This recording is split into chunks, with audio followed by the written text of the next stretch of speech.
என் பெயர் அபர்ணா. எனக்கு வயது 20 இருக்கும். இப்பொழுதுதான் கல்லூரியில் இறுதி ஆண்டு படித்து வருகிறேன். வீட்டில் நானும் எனது அண்ணனும் மற்றும் அப்பா அம்மாவும் உள்ளனர். அந்த வீட்டில் நான் தான் மிகவும் செல்ல பிள்ளை. அப்பாவாக இருந்தாலும் சரி, அண்ணனாக இருந்தாலும் சரி, என் மீது உயிரையே வைத்திருந்தனர். எங்களுக்கென்று 4-5 துணிக்கடைகள் உள்ளது. அது அனைத்தும் என்னுடைய பெயரிலேயே இருந்தது. அதை அண்ணனும் அப்பாவும் தான் கவனித்து வருகின்றனர். அந்த ஊரிலேயே விரல் விட்டு எண்ணக்கூடிய பணக்காரர்களில் நாங்களும் ஒருவர். எனது அண்ணனுக்கு கடந்த வருடம்தான் திருமணமானது. அவரின் திருமணம் காதல் திருமணம்தான். அண்ணனின் மனைவி வீடு மிகவும் ஏழை குடும்பம். கல்லூரியில் இருவருக்கும் பழக்கம் ஏற்பட்டு காதலித்தனர். எங்களது வீட்டில் யாருக்குமே இந்த திருமணத்தில் விருப்பமில்லை. அண்ணனுக்காக மட்டுமே அவரை திருமணம் செய்ய சம்மதித்தனர். இப்பொழுது வரை எனது அண்ணியை எனது அம்மாவிற்கு பிடிக்காது. எனக்கும் அவரை பிடிக்காது. அண்ணனுக்காக மட்டும் ஏதாவது வேலை இருந்தால் பேசுவேன், அவ்வளவுதான். அப்பாதான் அனைத்தையும் மறந்து அவருடன் சகஜமாக பேசுவார். சில நாட்களாக எனது அண்ணி என்னிடம் ஏதோ சொல்ல முயற்சி செய்து கொண்டிருந்தார். எனக்கும் ஓரளவு புரிந்தது அவர் ஏதோ சொல்ல வருகிறார் என்று. ஆனால் அவரிடம் முகம் கொடுத்து கூட என்னவென்று கேட்கவில்லை. காரணம், அவரை ஒரு ஆளாகவே நான் மதிப்பதும் இல்லை. அது அவருக்கும் தெரியும். அன்னியும் ஒரு நாள் தைரியத்தை வளர்த்து கொண்டு எனது அறைக்கு வந்தார். நானும் அவரிடம் என்னவென்பது போல பார்க்க, பிறகு தயங்கியபடியே, உன்னிடம் ஒரு விஷயத்தை பற்றி கேட்க வேண்டும். உனக்கு விருப்பம் இருந்தால் மேற்படி பேசலாம், இல்லையென்றால் இதை இப்படியே விட்டுவிடலாம், யாரிடமும் சொல்ல வேண்டாம் என்றார். எனக்கும் சற்று குழப்பமாகத்தான் இருந்தது, அவர் எதை பற்றி பேசுகிறார் என. நானும் அவரிடம், சரி சொல்லுங்கள், கேட்போம், நீங்கள் என்ன சொல்ல வருகிறீர்கள் என்று பதிலளித்தேன். அண்ணி என்னிடம், அபர்ணா, எங்களது திருமணத்தில் எனது தம்பி உன்னை பார்த்துள்ளான். பார்த்த நொடியே உன்னை அவனுக்கு மிகவும் பிடித்து போய்விட்டது. அவனும் இப்பொழுது கல்லூரி முடித்து நல்ல வேலைக்கும் சென்று கொண்டிருக்கிறான். அவன் உன்னை திருமணம் செய்து கொள்ள ஆசைப்படுகிறான். என்னிடமும் பலமுறை உனது விருப்பத்தை கேட்கச் சொல்லி வற்புறுத்தினான். நானும் உன்னிடம் பேசுவதற்கு நேரம் பார்த்து காத்திருந்தேன். இன்றுதான் அதுவும் கிடைத்தது. எனது தம்பி மிகவும் நல்லவன், எந்த கெட்ட பழக்கங்களும் இல்லாதவன். நீ அவனை திருமணம் செய்து கொண்டால் சந்தோஷமாக வாழ்க்கையை வாழலாம். என்ன சொல்கிறாய் என கேட்க, எனக்கு கோபம் தலைக்கேறியது. இருந்தாலும் அண்ணனுக்காக கோபத்தை கட்டுப்படுத்தி கொண்டு, அண்ணி, இந்த வீட்டில் உங்களுக்கு என்ன வேலையோ அதை மட்டும் பாருங்கள். தேவையில்லாமல் எனது விஷயத்தில் நீங்கள் தலையிட வேண்டாம். எனக்கு யாரை திருமணம் செய்து கொள்ள வேண்டும் என்று எனக்கு தெரியும். போய் உங்களது வேலையை பாருங்கள் என சற்று கோபமாகவே கூறினேன். அவரும் அதை புரிந்து கொண்டார். தலையை கவிழ்ந்தபடியே எனது அறையிலிருந்து சென்று விட்டார்.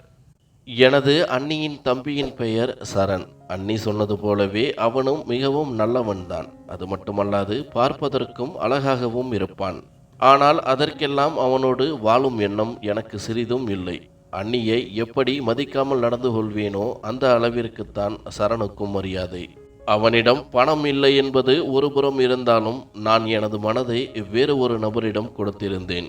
அவரின் பெயர் விக்னேஷ். விக்னேஷும் நானும் கடந்த 2 வருடங்களாக காதலித்து வருகிறோம். அவரும் எங்கள் அளவிற்கு இல்லாவிட்டாலும் ஓரளவு பணக்காரர்கள்தான். அவரின் அழகும் அவரின் பேச்சு திறமையும் எப்பொழுதும் என் மனதை கொள்ளை கொள்ளும். கல்லூரி முடிந்ததும் இதை பற்றி பெற்றோர்களிடம் பேசி திருமணம் செய்து கொள்ளலாம் என்று நினைத்திருக்கின்றேன். விக்னேஷின் அப்பாவும் எனது அப்பாவும் ஒரு காலத்தில் நண்பர்களாக இருந்தவர்கள். பிறகு தொழிலில் ஏற்பட்ட சிறு பிரச்சனையால் பிரிந்து விட்டனர். சில நாட்கள் வரை எந்த பிரச்சனையும் இல்லாமல் சுமூகமாக சென்று கொண்டிருந்தது. ஒரு நாள் அண்ணி மீண்டும் எனது அறைக்குள் வந்தார். நானும் அவரை ஆச்சரியத்துடன் பார்த்தேன். என்னவாக இருக்கும் என்று யோசித்துக் கொண்டிருக்கும் பொழுதே தனது கையில் இருந்த தொலைபேசியை என்னிடம் நீட்டினார். நானும் ஒருவேளை அண்ணனாக இருக்கும் என்று யோசித்து பேசத் தொடங்கினேன். எதிரே சரணின் குரல் கேட்டது. அவனும் என்னிடம், அபர்ணா, நான் சொல்வதை கொஞ்சம் கேள், உன்னிடம் கொஞ்சம் பேச வேண்டும் என்று கனிவான குரலில் பேசினான். இதை கேட்ட எனக்கு கோபம் அதிகமானது. கோபத்தில் என்ன செய்வதென்று புரியாமல் கையில் இருந்த தொலைபேசியை வீசி எறிந்தேன். இதை அண்ணி சற்றும் எதிர்பார்க்கவில்லை.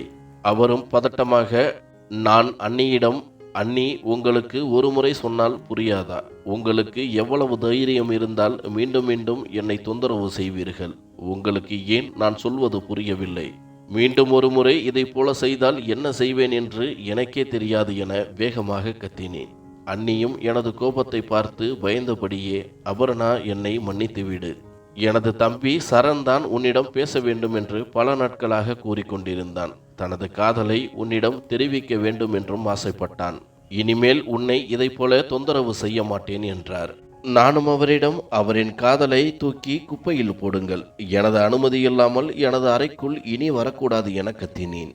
எனது சத்தம் வெளியில் கொஞ்சம் அதிகமாகவே கேட்டுவிட்டது போல. அண்ணனும் எனது சத்தத்தை கேட்டு எனது அறைக்குள் நுழைந்தார். வந்து பார்க்க எனது அண்ணி லேசான கண்ணீருடன் தலைகுனிந்து நின்று இருந்தார். அவரிடம் விசாரிக்க அவர் ஒன்றும் பேசாமல் அமைதியாக நின்றார். இதில் அவருக்கு சற்று கோபம் உண்டானது. பிறகு என்னிடமும், என்ன நடந்தது, எதற்காக இப்படி கத்தி கொண்டிருக்கின்றாய்? இவள் உனது அண்ணி, இவளிடம் எப்படி பேச வேண்டும் என்று உனக்கு தெரியவில்லையா? எனக்கு கொடுக்கும் மரியாதையை அவளுக்கும் கொடுத்துதான் ஆக வேண்டும். அவளிடம் மன்னிப்பு கேள் என்று அண்ணனும் கோபமாக கூறினார். அண்ணனின் கோபத்தை பார்த்து எனக்கும் சற்று பயமாகத்தான் இருந்தது. காரணம், எங்கே அண்ணியிடம் காரணமே இல்லாமல் சண்டை போடுகிறேன் என நினைத்து விட்டாரோ என்று. அண்ணியிடம் மன்னிப்பு கேட்க சொன்னதால் அதற்கு மேல் அங்கு நிற்க எனக்கு மனம் வரவில்லை. ஒன்றும் கூறாமல் நான் வெளியே வந்து விட்டேன். நேராக சென்று ஹாலில் உள்ள சோபாவில் அமர்ந்து கொண்டேன். அப்பொழுது எனது அம்மாவும் அங்குதான் அமர்ந்திருந்தார். அம்மா இருப்பதை பார்த்து சிறிதாக அழத் தொடங்கினேன். அம்மாவும் பதறிப்போய் என்னவென்று விசாரித்தார். நானும் அம்மாவிடம், அண்ணியை நான் ஏதோ சொல்லிவிட்டேன் என்று அண்ணன் என் மேல் கோபப்படுகிறார், அண்ணியிடம் மன்னிப்பு கேட்க சொல்கிறார் என சோகமாக கூறினேன். இதை பார்த்த அம்மாவுக்கு கோபம் வந்துவிட்டது. அந்த நேரத்தில் அண்ணனும் அண்ணியும் அறையிலிருந்து வெளியே வர அண்ணியை கோபமாக பார்த்த அம்மா, உனக்கு எவ்வளவு தைரியம் இருந்தால் என் பெண்ணை என் மகனின் மூலமாக மன்னிப்பு கேட்க சொல்ல வைத்திருப்பாய்? என் மகளுக்கு நாங்கள் இருக்கின்றோம். உங்களின் அறிவுரை எதுவுமே தேவையில்லை. இதன் பிறகு ஏதாவது என் மகளை கூறிக்கொண்டிருந்தீர்கள் என்றால் நீங்கள் இருவருமே இந்த வீட்டில் இருக்க மாட்டீர்கள். பார்த்து நடந்து கொள்ளுங்கள் என்று கோபமாக கத்தினார். இதை கேட்ட அண்ணனும், அம்மா, நீங்கள் நினைப்பது போல ஒன்றும் நடக்கவில்லை. நான் அவளிடம், பெரியவர்களிடம் எப்படி மரியாதையாக நடந்து கொள்ள வேண்டும் என்று மட்டுமே கூறினேன். இனிமேல் அதையும் கூறப்போவதில்லை என்று சற்று கோபமாகவே அண்ணியை அழைத்து கொண்டு சென்று விட்டார். அம்மா என்னையும் நீ போய் ஓய்வு எடு என்று கூறி அனுப்பி வைத்தார். அம்மா கூறியதை கேட்டு எனக்கும் சந்தோஷமாகத்தான் இருந்தது. காரணம், சிறுவயதிலிருந்தே என்னையும் அண்ணனையும் ஒரே மாதிரியாகத்தான் வளர்த்தார்கள். ஆனால் அண்ணன் ஏழை வீட்டு பெண்ணை திருமணம் செய்து கொண்டது அப்பாவிற்கும் அம்மாவிற்கும் பிடிக்கவில்லை. அதன் பிறகு அண்ணனிடம் அன்பாக பேசி நான் பார்த்ததே இல்லை. அதற்கு காரணம் அண்ணிதான். அண்ணியை அம்மாவிற்கு பிடிக்காததால் அண்ணனும் பிடிக்காதவராக மாறிப்போனார். அண்ணனுக்கும் அந்த வீட்டில் மதிப்பு இல்லை. இது எனக்குத்தான் சாதகமாக அமையும். காரணம், நான் காதலித்து கொண்டிருக்கும் விக்னேஷையும் அவரது அப்பாவையும் அண்ணனுக்கு பிடிக்காது. அப்பாவிடம் அவர்களை பற்றி குறை கூறி கொண்டிருப்பதை 2-3 முறை நானே பார்த்திருக்கின்றேன். இப்பொழுது இருக்கும் சூழ்நிலையில் விக்னேஷை பற்றி அண்ணன் சொன்னால் கூட ஏற்றுக்கொள்ள மாட்டார்கள் என்ற நம்பிக்கை உள்ளது. அண்ணியை நினைத்தும் எனக்கு கவலை இல்லை. அவரது தம்பிக்கு திருமணம் முடிக்கும் அவரது கனவு கனவாகவே கலைந்துவிடும். அன்னிக்கும் நன்றாகவே தெரியும் இந்த வீட்டில் அவருக்கு என்ன இடம் என்று. அதனால்தான் எனது அப்பா அம்மாவிடம் பேச தைரியம் இல்லாமல் நேரடியாக என்னிடமே வந்து அவரின் தம்பியை பற்றி பேசினார். இனிமேல் அண்ணியின் தொல்லை இருக்காது என்று நினைத்தேன். நானும் ஒரு முடிவு எடுத்து, இதற்கு மேல் எனது காதலை வீட்டில் தெரிவிக்கவில்லை என்றால் இப்படித்தான் ஆகும் என்று முடிவெடுத்தேன். அதற்கு நேரமும் பார்த்து கொண்டிருந்தேன். எப்படியும் கல்லூரி படிப்பு முடிக்கும் முன்னரே அப்பாவிடம் சொல்ல வேண்டும் என்று. வீட்டில் நடக்கும் அனைத்து விஷயங்களை பற்றியும் இரவு முழுவதும் நானும் காதலன் விக்னேஷும் வெகு நேரமாக பேசிக்கொண்டிருப்போம். அவரும் என்னிடம் சீக்கிரம் நமது திருமணம் நடந்தால் அனைத்தும் சரியாகிவிடும் என ஆறுதல் கூறுவார். சில நாட்கள் வரை எந்த பிரச்சனையுமின்றி நல்லபடியாக சென்று கொண்டிருந்தது. ஒரு நாள் மாலை எனது அறையில் ஓய்வு எடுத்து கொண்டிருக்க அப்பொழுது என் அறைக்குள் எனது அப்பா நுழைந்தார். அவரை பார்த்து எனக்கே ஆச்சரியமாகத்தான் இருந்தது. காரணம், எனது அறைக்கு அவர் அதிகமாக வந்ததில்லை. ஏதாவது சொல்ல வேண்டுமென்றால் கூட தொலைபேசியில் அல்லது சாப்பிடும் பொழுதுதான் சொல்லுவார். வந்தவர் எனது அருகே அமர்ந்து கல்லூரியை பற்றியும் எனது படிப்பை பற்றியும் விசாரித்துக் கொண்டிருந்தார். அவரின் முகத்தில் சிறிதாக கவலை தென்பட்டது. நானும் அனைத்திற்கும் பதில் கூறிக்கொண்டே, அப்பா, ஏதாவது என்னிடம் சொல்ல வேண்டுமா? எதுவாக இருந்தாலும் தயங்காமல் சொல்லுங்கள் என்றேன். அவரும் சிறிது நேர அமைதிக்கு பிறகு, ஆம், நான் உன்னிடம் ஒன்று கேட்டு வந்திருக்கின்றேன். என்னை வெறுங்கையுடன் அனுப்பிவிடாதே என்றார். எனக்கும் ஒன்று புரியவில்லை. அவர் என்ன சொல்ல வருகிறார் என்று. நானும் அப்பாவிடம், அப்பா, எதுவாக இருந்தாலும் தயங்காமல் கேளுங்கள் என்றேன். அப்பா என்னிடம், பாரம்மா, நான் உனக்கு அண்ணியின் தம்பி சரணை திருமணம் செய்து வைக்க நினைக்கின்றேன். அவன் மிகவும் நல்ல பையன். அவன் சொந்த முயற்சியால் இப்பொழுது நல்ல வேலையில் இருக்கின்றான். அவனை திருமணம் செய்து கொண்டால் நீ சந்தோஷமாக இருப்பாய். சில நாட்களாகவே இதை பற்றி உன்னிடம் பேச வேண்டும் என்றிருந்தேன். இப்பொழுதுதான் நேரம் கிடைத்தது. அப்பா சொல்வதை கேள். அவனை நீ திருமணம் செய்து கொள் என்றார். அவர் அப்படி கூறியதும் எனக்கு அதிர்ச்சியாகத்தான் இருந்தது. ஒருபுறம் கோபமாகவும் இருந்தது. காரணம், அண்ணிதான் அவரின் தம்பியை பற்றி கூறி அப்பாவை சம்மதிக்க வைத்து விட்டார் என்று. நானும் அப்பாவிடம், அப்பா, எனக்கு சரணை பிடிக்கவில்லை. இதை பற்றி நான் ஏற்கனவே அண்ணியிடமும் கூறிவிட்டேன். அவர்களின் வசதிக்கும் நமது வசதிக்கும் ஏணி வைத்தால் கூட எட்டாது. அண்ணிதான் என்னைப் போல பணக்கார வீட்டில் சம்பந்தத்திற்கு ஆசைப்படுகிறார் என்றால் நீங்களும் அதை புரிந்து கொள்ளவில்லையா? தயவு செய்து இந்த விஷயத்தில் என்னை வற்புறுத்தாதீர்கள். இதை என்னால் செய்ய முடியாது என்றேன். அப்பா என்ன நினைத்தாரோ தெரியவில்லை. இரு கைகளையும் கூப்பி, பாரம்மா, அப்பா எதை செய்தாலும் உனது சந்தோஷத்திற்காகத்தான் செய்வேன். தயவு செய்து அப்பாவிற்காக சரி என்று சொல் என்றார். அவரை அந்த நிலைமையில் பார்க்கும் பொழுது எனக்கு அதிர்ச்சி உண்டானது. காரணம், எனது அப்பாவிற்கு என்று அந்த நகரத்தில் தனி மரியாதை இருந்தது. யாருக்கு முன்னாலும் கை கட்டி நிற்கக்கூடாது என்பதை எனது அப்பாதான் சிறு வயதிலிருந்தே எங்களுக்கு சொல்லி வந்தார். அப்படிப்பட்டவர் எனது முன்னால் கை கூப்பி நிற்பதை பார்க்கும் பொழுது அதிர்ச்சி அடைந்தேன். நானும் அப்பாவிடம், அப்பா, ஏன் இதை போல செய்கிறீர்கள் என கூறிக்கொண்டே அவரின் கைகளை பிடித்தேன். அப்பாவும் என்னிடம், மகளே, நான் உன் காலில் வீழக்கூட தயாராக உள்ளேன். இந்த திருமணத்திற்கு மட்டும் சம்மதித்து விடு. அப்படி இல்லை என்றால் நீ என்ன செய்தால் சம்மதிப்பாய், அதையாவது சொல் என்றார். எனது பாசமிகு அப்பா என்னிடம் கெஞ்சுவதை பார்த்து என்னால் தாங்கிக் கொள்ள முடியவில்லை. நானும் அப்பாவிடம், அப்பா, அமைதியாக இருங்கள். எதற்காக இப்படி நடந்து கொள்கிறீர்கள்? நான் உங்களின் விருப்பப்படி இந்த திருமணத்திற்கு சம்மதிக்கின்றேன். இதை போல பேசாதீர்கள் என்றேன். இதை கேட்ட அப்பா மகிழ்ச்சி அடைந்தார். உடனடியாக என்னை கட்டிப்பிடித்து நெற்றியில் பாசமாக முத்தம் கொடுத்தார். பிறகு சந்தோஷத்துடனேயே வெளியில் சென்றார். நானும் கல்லை போல உறைந்து நின்றேன். ஒரு சில நிமிடங்களில் என்ன நடந்தது என்று புரியாமல் விழித்து நின்றேன். என்னையும் அறியாமல் கண்களில் இருந்து கண்ணீர் வழிந்து கொண்டிருந்தது. ஒருபுறம் விக்னேஷ் மேல் வைத்த காதல், மறுபுறம் பிடிக்காத சரணை திருமணம் செய்து கொள்ள சம்மதம். என்ன செய்வது என்று புரியாமல் உடனடியாக காதலன் விக்னேஷிற்கு தொடர்பு கொண்டு அழுது கொண்டே அனைத்து விஷயங்களையும் கூறினேன். அவரும் என் மேல் கோபப்பட்டார். உனது அப்பா உன்னை சென்டிமெண்டாக பேசி சம்மதிக்க வைத்து விட்டார். நீயும் முட்டாள்தனமாக சம்மதித்து விட்டாய். நமது 3 வருட காதலை சில நிமிடங்களில் மறந்து விட்டாய். நான் எதை வேண்டுமானாலும் இழப்பேன், ஆனால் உன்னை இழப்பதற்கு தயாராக இல்லை என கோபத்தில் கத்தி கொண்டிருந்தார்.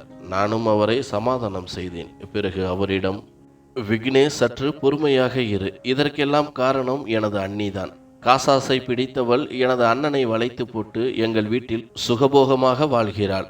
அது போதாதென்று அவளது தம்பியையும் என்னை திருமணம் செய்ய வைத்து எங்களிடமிருந்து பணம் பறிக்க ஆசைப்படுகிறாள். ஆனால் அவளின் எண்ணம் எதுவுமே நடைபெறாது. அனைத்தையும் நான் பார்த்து கொள்கிறேன் என்று அவனை சமாதானப்படுத்தினேன். அவனும் கோபத்திலிருந்து சற்று சமாதானமானான்.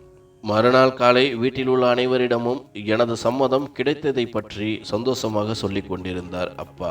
அண்ணியிடமும், மருமகளே, நாளையே உங்களது வீட்டிலிருந்து வரச்சொல். நிச்சயதார்த்தத்தை முடித்துவிட்டு திருமணத்திற்கு தேதி குறித்து விடலாம் என்றார். எனக்கு அதிர்ச்சியாக இருந்தது.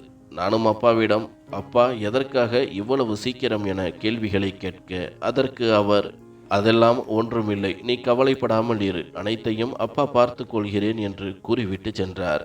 அவர் சென்ற பிறகு அம்மாவிடம், எதற்காக அப்பா அவனை திருமணம் செய்து கொள்ள வற்புறுத்துகிறார் என கேட்க, அதற்கு அம்மாவும், அப்பா எதை செய்தாலும் உனது நல்லதிற்காகத்தான் இருக்கும். அப்பா சொல்வதை கேள் என்றார். எனக்கு தெரியும், ஒரு கட்டத்தில் அப்பாவா நானா என்று வரும்பொழுது அம்மா எப்பொழுதுமே அப்பாவின் பக்கம்தான் இருப்பார் என்று. அதற்கு மேல் அவரிடம் பேசி பிரயோஜனம் இல்லை என்பதை புரிந்து கொண்டேன். சொன்னது போலவே மறுநாளே அண்ணியின் வீட்டிலிருந்து அனைவரும் வந்துவிட்டனர். அண்ணியின் தம்பி சரணும் மகிழ்ச்சியாக காணப்பட்டான். எப்பொழுதும் என்னை பார்த்து சிரித்து கொண்டும் என்னிடம் பேசுவதற்கு முயற்சி செய்து கொண்டும் இருந்தான். ஆனால் நான் தான் அவனை ஏறெடுத்து கூட பார்க்கவில்லை. நிச்சயதார்த்தம் முடிந்து 1 மாத காலத்திற்குள் திருமணம் என்று நாள் குறித்து விட்டு சென்றனர். நானும் அன்று இரவே நடந்த விஷயங்களை காதலன் விக்னேஷிடம் தெரிவிக்க அவன் மிகவும் கோபப்பட்டான். ஆரம்பத்தில் பிடிக்கவில்லை என்றாய், இப்பொழுது நிச்சயதார்த்தமும் முடிந்துவிட்டது. பிறகு என்ன, கல்யாணம் தானே? நீ அவனை கல்யாணம் செய்து கொள், நான் எங்கேயாவது செத்து விடுகிறேன் என்று கூறிவிட்டு கோபமாக போனை வைத்து விட்டான்.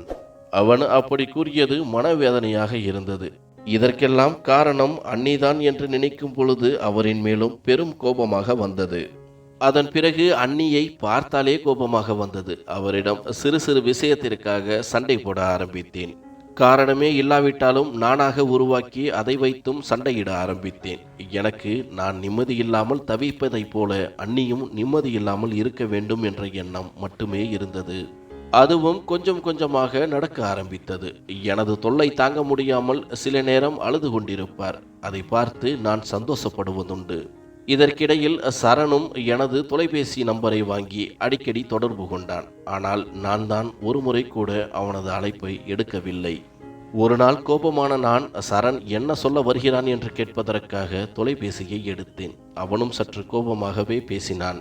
அவன் என்னிடம், அபர்ணா, உனக்கு இந்த திருமணத்தில் விருப்பமில்லை என்று எனக்கு தெரியும். ஆனால் போக போக சரியாகி விடுவாய் என நினைத்தேன். ஆனால் நீயோ உனது அப்பாவிடம் எதுவும் பேச முடியாமல் எனது அக்காவை மனவேதனைப்படுத்துகிறாய் என தெரிந்து கொண்டேன். உனக்கு விருப்பமில்லை என்றால் இப்பொழுது கூட நேரம் உள்ளது. நிச்சயதார்த்தம் நடந்ததாக மட்டுமே இருக்கட்டும், கல்யாணம் வேண்டாம். எனக்கு எனது அக்காவின் சந்தோஷத்தை விட வேறொன்றும் பெரிதில்லை. எதுவாக இருந்தாலும் நீதான் முடிவு செய்ய வேண்டும் என கூறிவிட்டு தொலைபேசியை வைத்து விட்டான். நானும் திருமணத்தை எப்படி நிறுத்தலாம் என்றுதான் யோசித்துக் கொண்டிருந்தேன். அவனும் அப்படி கூற இதை வைத்து என்ன செய்யலாம் என்று யோசிக்க சிறிதாக ஒரு ஐடியா கிடைத்தது. அதன்படி கூடத்திற்கு சென்று வேண்டுமென்றே அழ ஆரம்பித்தேன். எனது அழுகையை பார்த்த அம்மா பதறிப்போனார். என்னவென்று விசாரிக்க, அம்மா, ஆரம்பத்தில் சரணை எனக்கு பிடிக்கவில்லை. அப்பொழுது அண்ணியிடம் வேண்டாம் என்று கூறி வந்தேன். அதை இப்பொழுது சரணிடம் சொல்லி எங்களுக்குள் சண்டையை மூட்டி விடுகிறார். சரணும் இப்பொழுது திருமணம் வேண்டாம் என்று சொல்கிறார். அதற்கு காரணம் அண்ணிதான் என்றேன். அண்ணியும் அப்பொழுது அருகில்தான் நின்றிருந்தார். அண்ணி என்ன நினைத்தாரோ தெரியவில்லை. அபர்ணா, உனக்கு வெட்கமாக இல்லையா? எப்பொழுது பார்த்தாலும் என் மீதே பழி சுமத்துகிறாய். தங்கத்தை போன்ற என் தம்பிக்கு உன்னை போல கீழ்த்தரமான எண்ணம் கொண்ட ஒரு பெண்ணோடு திருமணம் நடப்பதை விட நடக்காமல் இருப்பதே மேல் என்று கூற, ஆத்திரமடைந்த அம்மா அண்ணியின் கன்னத்தில் ஓங்கி அறைந்து விட்டார். அவர் அறைந்த சத்தம் என் காதுக்குள் இனிமையாக ஒலித்தது.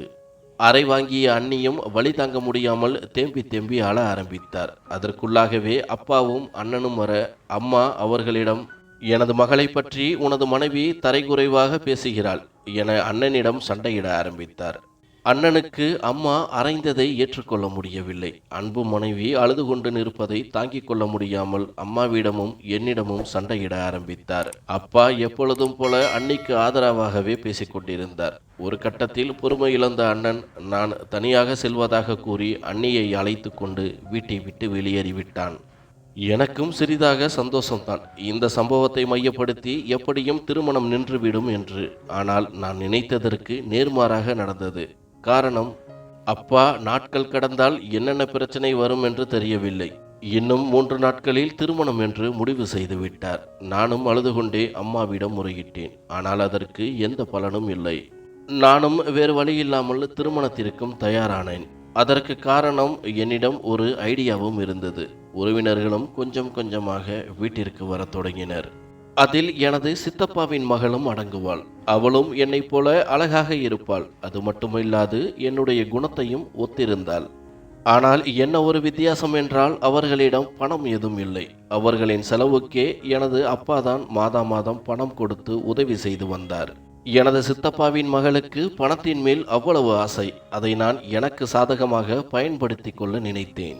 நாளை காலை திருமணம் என்று முடிவானது. நானும் சித்தப்பாவின் மகளை அழைத்து அவளிடம் சில விஷயங்களை பற்றி பேசினேன். அவளின் பெயர் திவ்யா. அவளிடம், திவ்யா, நாளை காலை எப்படியும் திருமணம் நடந்துவிடும். நீதான் நாளை இரவு வரை என்னுடன் இருக்க வேண்டும். நாளை இரவு இந்த அக்காவிற்காக சிறிதாக ஒரு விஷயம் செய்ய வேண்டும். நீ செய்யப்போகும் அந்த விஷயம்தான் அக்காவின் வாழ்க்கையை காப்பாற்றப் போகிறது. என் வாழ்க்கை உன் கையில்தான் உள்ளது. நீ செய்வாயா என கேட்க அவளும் சற்று நேரம் யோசித்தாள். அவள் யோசித்துக் கொண்டிருக்கும் பொழுதே எனது கழுத்தில் இருந்த 5 பவுன் சங்கிலியை எடுத்து அவளின் கழுத்தில் மாட்டிவிட்டேன். அது மட்டுமல்லாது, திவ்யா என்னிடம் 5 லட்சம் வரை பணம் உள்ளது, நாளை மறுநாள் உனக்கு தருகிறேன் என ஆசை வார்த்தைகளை கூறினேன். அவளும் காசுக்கு ஆசைப்பட்டு, அக்கா, உனக்காக என்ன வேண்டுமானாலும் செய்வேன், என்னவென்று சொல் என்றாள். நானும் மனதிற்குள் சந்தோஷமடைந்து, அதை நாளை இரவு சொல்கிறேன், அப்பொழுது செய்தால் போதும் என்றேன். அவளும் சரி என்று சம்மதித்தாள். மறுநாள் காலை திருமணமும் நல்லபடியாக நடந்து முடிந்தது. நானும் இரவு எப்பொழுது வரும் என்று காத்திருந்தேன். எனது திட்டத்தை பற்றி என் காதலன் விக்னேஷிடம் சொல்ல அவரும் ஆரம்பத்தில் மறுப்பு தெரிவித்தாலும் பிறகு அவனும் சம்மதித்தான். நான் எதிர்பார்த்த இரவும் வந்தது. என்னை நன்றாக அலங்கரித்து மாப்பிள்ளை சரணின் அறைக்கு அனுப்பி வைத்தனர். சரண் அப்பொழுது நண்பர்களுடன் வெளியில் பேசிக் கொண்டிருந்தான். நானும் திவ்யாவும் சரணின் அறையில் அமர்ந்து பேசிக் கொண்டிருந்தோம். அப்பொழுது நான் திவ்யாவிடம், திவ்யா, நான் இப்பொழுது வெளியில் செல்லப் போகிறேன். எனக்கு பதிலாக இந்த அறையில் நீதான் இருக்கப் போகின்றாய். சிறிது நேரம் கழித்து எப்படியும் சரண் வந்து விடுவார். அவர் வந்ததும் நீ வேகமாக கத்த வேண்டும். உன்னை ஒருவன் கற்பழிக்க வருவதாக இருந்தால் எப்படி கத்துவாயோ அப்படி கத்த வேண்டும். உனது சத்தம் கேட்டு அனைவரும் வந்து உன்னை காப்பாற்றி விடுவர். பிறகு அனைவரிடமும் சரண் என்னிடம் தவறாக நடந்து கொண்டான் என்று அழுது புலம்ப வேண்டும். உனது நடிப்பை பார்த்து அனைவரும் நம்ப வேண்டும். உனக்கு எதுவும் ஆகாது, நான் இருக்கின்றேன், பார்த்து கொள்கிறேன் என்றேன். அவளும் சிறிது நேரம் யோசிக்க பிறகு நான் அவளிடம் பணத்தை நாளை தந்து விடுகிறேன் என்றேன். அவளும் சரி என்று சம்மதித்தாள். நானும் தலையில் அணிந்திருந்த துப்பட்டாவை எடுத்து அவளுக்கு அணிவித்தேன். பிறகு என்னைப் போல அமர்ந்து கொள் என்று கூறி அவளை அமர வைத்துவிட்டு வேகமாக அறையிலிருந்து வெளியேறி மாடிக்கு சென்று கவனிக்க ஆரம்பித்தேன். என்னுடைய திட்டம் என்னவென்றால், அப்பாவை மீறி என்னால் எதுவும் செய்ய முடியாது. ஆனால் சரண் வேறொரு பெண்ணுடன் தவறாக நடந்து கொண்டான் என்று தெரிய வந்தால் அவனின் பெயர் கெட்டுவிடும். அதை பயன்படுத்தி அவனிடமிருந்து விவாகரத்து பெற்றுவிட்டு பிறகு விக்னேஷை திருமணம் செய்து கொள்ளலாம் என்று நினைத்தேன். அதனால்தான் யாரை பற்றியும் கவலைப்படாமல் இப்படி ஒரு முடிவெடுத்தேன். நான் நினைத்தது போலவே சரணும் சிறிது நேரத்தில் அறைக்குள் நுழைந்தான். சில நிமிடங்களில் திவ்யா அலறும் சத்தம் கேட்டது. கூடியிருந்த உறவினர்கள் அனைவரும் சரணின் அறைக்கு வந்தனர். நானும் ஒன்றும் தெரியாதது போல கீழே இறங்கி பார்க்க, என்னை பார்த்ததும் அனைவரும் அதிர்ச்சி அடைந்தனர். பின்பு என்னிடம் எங்கே சென்றாய் என கேட்க, நான் மாடியில் தொலைபேசியில் பேசிக் கொண்டிருந்தேன் என பதிலளித்தேன். அப்படியென்றால் அறையினுள் யாருடைய சத்தம் என்று விசாரிக்க தொடங்கினர். சரண் அறையை திறக்க திவ்யா வேகமாக ஓடி வந்து அழுது கொண்டிருந்தாள். அனைவரும் என்னவென்று விசாரிக்க திவ்யா அவர்களிடம் சரண் என்னிடம் தவறாக நடந்து கொண்டார் என அழத் தொடங்கினாள். உறவினர்கள் ஒருவர், அது தெரியாமல் நடந்து இருக்கும், எதற்காக நீ அந்த அறைக்குள் சென்றாய் என கேள்விகளை கேட்க, அவரிடம் திவ்யா, தெரியாமல் ஒன்றும் நடக்கவில்லை, நான் என்று தெரிந்த பிறகுதான் என்னிடம் அப்படி நடந்து கொண்டார். அக்கா, தொலைபேசியில் பேசிவிட்டு வருகிறேன், அதுவரை எங்கேயே காத்திரு என கூறிவிட்டு சென்றார். அதனால்தான் அங்கு இருந்தேன். ஆனால் சரண் இப்படி செய்வார் என நான் நினைக்கவில்லை என்று அழுது கொண்டிருந்தாள். இடையில் புகுந்த நானும் எதுவும் தெரியாதது போல நான் தான் அப்படி அவளிடம் கூறிவிட்டு சென்றேன். அதற்காக சரண் அப்படி நடந்து கொள்ள வேண்டுமா என கோபப்பட்டேன். சரணும் பேச ஆரம்பித்தார். அவர் திவ்யாவிடம், திவ்யா, நான் உன்னிடம் ஒன்றுமே கூறவில்லை. நீ இருப்பது எனக்கு நன்றாகவே தெரிந்தது. யதார்த்தமாக உன்னிடம் பேசிக்கொண்டுதான் இருந்தேன். ஆனால் நீயோ பைத்தியம் பிடித்ததை போல கத்திக்கொண்டு வெளியே வந்து விட்டாய். எனக்கு என்ன நடக்கின்றது என புரியவில்லை. ஆனால் தவறாக நடக்கிறது என்பது மட்டும் புரிகிறது. நீ ஏதோ திட்டம் திட்டிதான் என் மேல் கெட்ட பெயரை உண்டாக்க நினைக்கின்றாய். நீ நினைப்பது போல ஆள் நான் கிடையாது. கொஞ்சம் பொறு, நான் போலீஸை அழைக்கிறேன். அதன் பிறகு நீ அவர்களிடம் என்ன நடந்ததோ சொல். அவர்கள் என்னவென்று முடிவு எடுக்கட்டும் என கூற, போலீஸின் பெயரை கேட்டதுமே திவ்யா பயந்து போனாள். அந்த பயம் அவளின் முகத்தில் தெரிந்தது. அவள் என்னை பார்க்க எனக்கும் புரிந்து போனது. இவள் எனது திட்டத்தை பாழ்படுத்தப் போகிறாள் என்று. நினைத்தது போலவே அழ ஆரம்பித்தாள். பின்பு அனைவரிடமும் என்னை மன்னித்து விடுங்கள், அக்கா தான் இதை போல செய்ய சொல்லி கூறினாள், வேறொன்றும் எனக்கு தெரியாது. அக்காவிற்கு இந்த திருமணம் பிடிக்கவில்லை என்று கூறியதால் தான் அவளுக்கு உதவி செய்ய நினைத்தேன். அதனால்தான் இப்படி செய்துவிட்டேன், என்னை விட்டுவிடுங்கள் என கெஞ்ச ஆரம்பித்தாள். இதை கேட்டுக்கொண்டிருந்த உறவினர்கள் அனைவரும் என்னிடம் கோபப்பட ஆரம்பித்தனர். எவ்வளவு நல்ல பையன் மீது பழி சுமத்துகின்றாயே, உனக்கு மனசாட்சியே இல்லையா என கூச்சலிட்டனர். சரணும் என்னிடம், உனக்கு பிடிக்கவில்லை என்றால் அப்பொழுதே சொல்லி இருக்கலாமே, எதற்காக இப்படி ஒரு கேவலமான காரியத்தை செய்தாய்? இப்பொழுது பார், உன்னை பற்றிதான் அனைவரும் தப்பாக பேசுவர். உன்னிடமிருந்து இதைப் போல மோசமான செயலை நான் எதிர்பார்க்கவில்லை. உனக்கு பிடிக்கவில்லை என்றால் இப்பொழுதே உனது வீட்டிற்கு சென்று விடு. இன்னும் சில நாட்களில் விவாகரத்து தந்து விடுகிறேன். நீ செல்வதை யாரும் தடுக்கப் போவதில்லை என்றான். எனக்கும் அதுதான் வேண்டும். விவாகரத்து கிடைத்துவிட்டால் எப்படியும் விக்னேஷை திருமணம் செய்து கொண்டு சந்தோஷமாக இருக்கலாம் என்று நினைத்துதான் அனைத்தையும் செய்தேன். ஆனால் நான் போட்ட திட்டம் சொதப்பினாலும் நினைத்தது நடந்துவிட்டது. விவாகரத்து கொடுக்க சரணும் சம்மதித்து விட்டான். எனக்கும் அதற்கு மேல் அங்கு இருக்க விருப்பமில்லை. உடனடியாக நானும் திவ்யாவும் எனது வீட்டிற்கு வந்து விட்டோம். என்னை பார்த்ததும் அப்பாவும் அம்மாவும் அதிர்ச்சி அடைந்தனர். முதலிரவில் இருக்க வேண்டியவள் எதற்காக இங்கே வந்தால் என குழம்பி போயினர். என்னிடம் என்னவென்று விசாரிக்க நான் பதில் ஏதும் கூறவில்லை. நான் எனது அறையில் சென்று படுத்துக்கொண்டேன். எனது அப்பாவும் சரணிடம் தொலைபேசியில் தொடர்பு கொண்டு விசாரிக்க சரண் அனைத்து உண்மைகளையும் கூறினான். எனது அப்பா அதை கேட்டு கோபத்தின் உச்சிக்கே சென்று விட்டார். அப்படி ஒரு கோபத்தை என் வாழ்நாளில் அதுவரை நான் கண்டதில்லை. என்னிடம் வந்தவர் முதல் முறையாக என்னை அடிக்க ஆரம்பித்தார். பிறகு என்னிடம், உன்னால் எனது மானமும் மரியாதையும் போய்விட்டது. உனக்கு நான் என்ன பாவம் செய்தேன்? எதற்காக அப்படி தீராத அவமானத்தை தேடி தந்தாய்? உனது சந்தோஷத்திற்காக எனது மரியாதையையும் மறந்து அப்பன் என்ற ஒரே காரணத்திற்காக உனது காலில் விழுவதற்கும் தயாராக இருந்தேன். அதுவும் உனது சந்தோஷத்திற்காகத்தான். அவனை திருமணம் செய்து கொண்டால் அவனுடன் சந்தோஷமாக இருப்பாய் என்று நினைத்தேன். ஆனால் நீ எனது முகத்தில் கரியை பூசிவிட்டாய். உன்னை பற்றி எனக்கு நன்றாகவே தெரியும். நீ விரும்பும் விக்னேஷ் பற்றியும் தெரியும். நான் உனது அப்பன். உன்னை ஒன்றும் கவனிக்காமல் இல்லை. நீ விரும்பும் விக்னேஷ் ஒன்றும் நல்லவன் இல்லை. அவனுக்கும் அவனது அப்பாவிற்கும் எனது சொத்தின் மீது மட்டுமே ஆசை. உன் மீது காதலும் இல்லை, கத்திரிக்காயும் இல்லை. உன்னை வைத்தே என்னிடமிருந்து அனைத்து சொத்துக்களையும் பிடுங்கிவிடலாம் என திட்டமிட்டு உள்ளனர். அதுவும் எனக்கு நன்றாகவே தெரியும். அது தெரியாமல் நீதான் அவன் பின்னால் சுற்றி கொண்டிருக்கின்றாய். சரணிடம் நான் திருமணத்தை பற்றி பேசும்பொழுது உனது காதலை பற்றியும் கூறினேன். பெருந்தன்மையாக அவனும் ஒப்புக்கொண்டான். அவனைப் போல நல்லவனுக்கு துரோகம் செய்வதற்கு எப்படி மனம் வந்தது? நீ எனது பெண்ணே இல்லை. உனக்கு அதிகமாக செல்லம் கொடுத்ததால் தான் இப்படி ஆகிவிட்டாய். தைரியமாக இருப்பாய் என்று தான் நினைத்தேன். ஆனால் இவ்வளவு திமிர் பிடித்தவளாய் இருப்பாய் என்று நினைக்கவில்லை. எல்லாம் என்னுடைய தவறுதான். உனக்கு அதிக இடம் கொடுத்து விட்டேன் என்று மீண்டும் அடிக்கத் தொடங்கினார். அம்மாதான் அவரை சமாதானம் செய்து வைத்தார். எனக்கு என்னவென்று தெரியவில்லை. சரணிடம் அப்படி நடந்து கொண்டதற்கு எந்த குற்ற உணர்ச்சியும் இல்லை. இப்பொழுதும் கூட அப்பா என்னை அடிக்கும் பொழுதும் திட்டும் பொழுதும் எதுவுமே பெரிதாக தெரியவில்லை. அதற்கு காரணம் காதல். நான் அப்பா விக்னேஷ் பற்றி சொல்லும் பொழுது அனைத்தும் பொய் என நினைத்தேன். எங்களின் காதலை பிரிப்பதற்காக அவர் செய்யும் சதி என நினைத்தேன். மறுநாள் காலை அப்பா அண்ணனையும் அண்ணியையும் வீட்டிற்கு அழைத்தார். கூடவே அப்பாவின் வழக்கறிஞரும் இருந்தார். அப்பா தன்னிடம் உள்ள அனைத்து சொத்துக்களையும் அண்ணனின் அண்ணியின் பேரில் எழுதுமாறு வழக்கறிஞரிடம் கூறிக்கொண்டிருந்தார். அம்மாவும் அவசரப்பட்டு முடிவு எடுக்காதீர்கள் என கூற அம்மாவையும் அடிக்க பாய்ந்தார். அதில் அவர் பயந்துதான் போனார். சொன்னது போலவே அனைத்து சொத்துக்களையும் அண்ணன் அண்ணியின் பெயரில் மாற்றி எழுதி வைத்தார். எனக்கென்று எதுவுமே கொடுக்கவில்லை. எனக்கும் சற்று கவலையாகவும் பதட்டமாகவும் இருந்தது. இதன் பிறகு எனது வாழ்க்கை என்ன ஆகுமோ என்று. ஆனால் எனக்கு விக்னேஷின் மேல் நம்பிக்கை இருந்தது. எதுவாக இருந்தாலும் இனிமேல் அவன் நம்மை பார்த்து கொள்வான் என்று. இந்த சம்பவம் நடந்து சில நாட்கள் ஆனது. அதன் பிறகு அப்பாவும் அம்மாவும் என்னுடன் பேசுவதையே நிறுத்திவிட்டனர். நானும் தொலைபேசியில் விக்னேஷை தொடர்பு கொள்ள அது நிறுத்தி வைக்கப்பட்டிருந்தது. ஒரு நாள் விக்னேஷின் வீட்டிற்கு சென்றேன். அங்கே விக்னேஷும் அவரது அப்பா அம்மா அனைவரும் இருந்தனர். என்னை அழைத்து அமர வைத்து அவரது அப்பா என்னிடம் பேச ஆரம்பித்தார். பாரம்மா, நீயும் விக்னேஷும் விரும்புவது எனக்கு முன்பே தெரியும். எனக்கு சம்மதம்தான். ஆனால் சமூகத்தில் எங்களுக்கு என்று ஒரு மரியாதை உள்ளது. இப்பொழுது உன் பெயரில் சொத்துக்கள் என்று எதுவுமே இல்லை.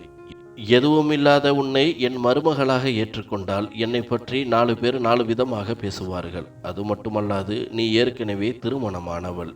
எனக்கு பெரிய இடத்தில் நிறைய சொத்துக்கள் உள்ள மருமகள் தான் வேண்டும். வேண்டுமென்றால் ஒன்று செய். உனது அண்ணனின் பெயரில் உள்ள சொத்தையும் உனது அண்ணியின் பெயரில் உள்ள சொத்தையும் எழுதி வைக்கச் சொல். அதன் பிறகு கல்யாணத்தை பற்றி யோசிக்கலாம் என்றார். இதை அனைத்தையும் விக்னேஷும் பார்த்து கொண்டுதான் என்றான். எனக்கு அவர் கூறியது அதிர்ச்சியாக இருந்தது. நானும் விக்னேஷை தனியாக அழைத்து பேச ஆரம்பித்தேன். விக்னேஷ், உனது அப்பா அப்படி சொல்கிறார். நீ ஏன் அமைதியாக நின்று கொண்டிருக்கின்றாய்? நமது காதல் எவ்வளவு புனிதமானது என்று அவரிடம் காட்டு என்றேன். அதற்கு அவனும் சிரித்து கொண்டே, எனது அப்பா கூறியதில் எந்த தவறும் இல்லை. சொல்லப்போனால் எனது அப்பாவின் ஆசைதான் எனது ஆசையும். ஒன்றுமே இல்லாத உன்னை திருமணம் செய்து கொள்ள எனக்கு விருப்பமில்லை. எனது அப்பா சொன்னது போல உன் அண்ணன் அண்ணியிடம் பேசி அனைத்தையும் வாங்கி கொண்டு வா. அதன் பிறகு நாம் காதலித்தது போலவே கல்யாணம் செய்து கொண்டு சந்தோஷமாக இருக்கலாம். நன்றாக யோசித்து நல்ல முடிவாக எடு என்றான். நானும் அவனிடம், என்னை நீ உண்மையாக காதலிக்கவில்லையா? எதற்காக அப்படி பேசுகிறாய் என்றேன். அவனும், காசு இருந்தால் காதல் தானாகவே வரும். முதலில் காசை ஏற்பாடு செய்வதற்கு வழியை பார் என்றான். அவன் அப்படி கூறியது எனக்கு தலையில் இடி விழுந்ததைப் போல இருந்தது. நானும் அவனை பற்றி இப்பொழுதுதான் புரிந்து கொண்டேன். இவ்வளவு நாள் அப்பா சொல்லியும் கேட்காத நான் அவனின் உண்மையான சுயரூபத்தை புரிந்து கொண்டேன். என்ன செய்வதென்று புரியாமல் வெகு நேரமாக அங்கேயே உட்கார்ந்து அழுது கொண்டிருந்தேன். ஒரு கட்டத்தில் விக்னேஷும் அவரது அப்பாவும் அடிக்காத குறையாக அங்கிருந்து துரத்திவிட்டனர். வீட்டிற்கு வந்தும் அழுது கொண்டிருந்தேன். என்னை பார்த்து அப்பாவும் புரிந்து கொண்டார் நான் எங்கே சென்று விட்டு வருகிறேன் என்று. அவரும் என்னிடம் எதுவும் கேட்கவில்லை. அவரின் முடிவில் அவர் மிக தெளிவாக இருந்தார். ஒரு பைசா கூட எனக்கு தரக்கூடாது என்பதில். என்னை பற்றி அவருக்கு நன்றாகவே தெரிந்திருந்தது. சில நாட்களிலேயே எனது கர்வமும் அகங்காரமும் காணாமல் போய்விட்டது. இப்பொழுதுதான் முதல் முறையாக எனக்கு கிடைத்த நல்ல வாழ்க்கையை நினைத்து வருத்தமடைந்தேன். இவ்வளவு நாள் ஏழை என்று ஏளனம் செய்த சரணை நினைத்தும் கவலையடைந்தேன். சரணும் இதுவரை எனக்கு விவாகரத்து கொடுக்கவில்லை. அவரிடம் எப்படியும் பேசி அப்பா அவரை சம்மதிக்க வைத்து என்னை அவரோடு வாழ வைத்து விடுவார் என்ற நம்பிக்கை உள்ளது. நானும் சரணுக்கு நல்ல மனைவியாக இருக்க வேண்டும் என்ற ஆசையுடன் காத்து கொண்டிருக்கின்றேன். நீங்கள் சொல்லுங்கள் நண்பர்களே, நான் செய்த சேட்டைகளை மன்னித்து சரண் என்னை ஏற்றுக்கொள்வாரா மாட்டாரா? நன்றி.